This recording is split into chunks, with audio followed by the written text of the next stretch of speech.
రాజధాని అమరావతి చుట్టూ మళ్లీ రాజకీయ రచ్చ రాజుకుంది. గొడవలు సృష్టించేందుకే వైసీపీ నేతలు పెనుమాక వెళ్లారంటున్నారు కూటమి నేతలు. అమరావతి అభివృద్ధి చూసి జగన్ ఓర్వలేకపోతున్నారని, అందుకే కొత్త నాటకానికి తెరలేపారని ఆరోపిస్తున్నారు ఏపీ మంత్రులు. 5 ఏళ్లు అమరావతి రాజధానిలో 3 మొక్కలు ఆటాడాడు.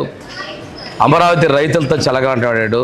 రైతుల కష్టాలు పూర్తిగా గాలి కొదిలేసి ఈరోజు అమరావతి నిర్మాణం చేస్తూ ఉంటే 2 ఏళ్ల తర్వాత వచ్చి మమ్మల్ని పిలిచేరు వెళ్తామని విధ్వంసం చేస్తున్నారు. ఒక్కొక్కళ్ళు పేరు నాని కావచ్చు, అంబటి రాంబాబు కావచ్చు, ఇక్కడ నేను వచ్చినటువంటి డ్రామా యాక్టర్లు మొత్తం కూడా ఆ రోజు మంగళగిరిలో మా పార్టీ ఆఫీస్ దాడి చేసినటువంటి వాళ్ళే.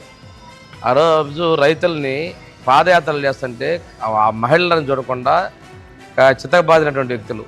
రాజధాని మావుగాని అన్నారు, అంతకుముందేమో 3 రాజధానులు అన్నారు, విశాఖపట్నం కేంద్రం అన్నారు. అంటే ప్రజల్ని కన్ఫ్యూజ్ చేస్తున్నారా, లేకపోతే వాళ్ళు కన్ఫ్యూజ్ అయిపోతున్నారని అనేది కొంచెం బాధాకరం. గత గవర్నమెంట్లో చేసిన పనులన్నీ కూడా ఇప్పుడు ఆపేస్తాననే ఆలోచన జగన్ చేస్తే, ఈరోజు గౌరవ ముఖ్యమంత్రి గారు పూర్వం 14-19 చేయడం కాదు, 19-24లో మొదలుపెట్టిన పనులన్నీ కూడా దాన్ని కూడా కంటిన్యూ చేస్తూ స్వాగతిస్తున్నారు. ఏదో 3 ఏళ్ళు అయితే వస్తామప్ప రప్ప అంట.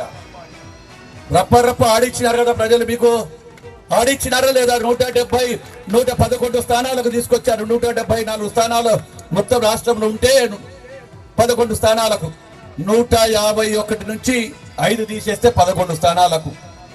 ఇంకా సిగ్గు లేకుండా రప్ప ఆడిస్తాము.